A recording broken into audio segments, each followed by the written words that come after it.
Hi, I'm Rachel Greninger with Red Carpet Report, and tonight we're at the 17th Annual Women's Image Awards honoring women in media. My name's Rachel. I'm Nikole Beckwith. I wrote and directed Stockholm, Pennsylvania. Perfect. So tell me a little bit about what you look for when you're sort of reading over a script, or when you're sort of spearheading a project to really make sure that it's relevant for the time that we're in right now. Well, when I'm writing, I write from a place of curiosity, so it's just a story that makes me curious and makes me engage and gives me places to discover, things to discover. When I'm reading scripts, obviously I'm looking for interesting characters and dimensional characters of all genders. Like if I'm reading a script and it describes the woman as just like her physically, if it's just like Susanna, 25, beautiful, stunning, this is this, and then I pass. Because I just only want to know things that are make me understand the character, that make me engage in the character. And if I'm reading a script that's only boiling the women down to the way that they look, then pass. That's very interesting. Do you find that that's something that you notice more often than you'd like to admit? Probably in script. It's in most every script. It's like every script.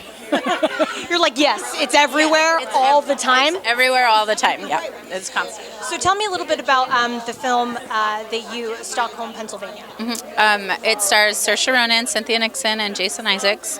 And it's about Saoirse plays a young woman who's returned home to her biological parents 17 years after she was abducted, and has spent that entire time living with her abductor. How do you begin to tell a story like that that's quite the insurmountable story. How do you tell a story like that without making her a victim over and over again? Does that make sense? Yeah, I think the important thing is just, and what was surprising to people about the script when they were reading it, about the movie when they were seeing it, is that she's actually strong, and she actually kind of has control of her narrative and her story in subtle and not so subtle ways, and she's very sure of herself, even in a world that believes that she should be less than and shouldn't be, and should be a victim. She doesn't feel like a victim, and so she doesn't view herself that way. That's amazing. Do you have any advice for women that are maybe coming from a situation not as bad as something like that, but something that's traumatic, on how to give them strength to keep going? Really, I'm like a fiction writer, so, and I didn't do any research, but so maybe just from the narrative you've heard on that story.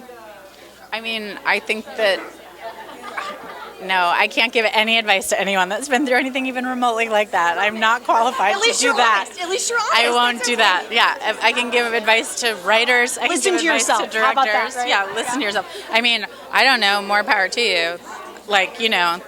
Thanks for making the world a complete place, and keep finding your place in it. But I don't know how to. No, I'm not a counselor. I can't help anyone. I sat alone at a desk, typing things from my imagination, not like. But at least you're grounded enough to know that that's your truth, and you're I'm not really qualified. Yeah, I can't. I feel like they have things that they could teach me things. They have advice to give me.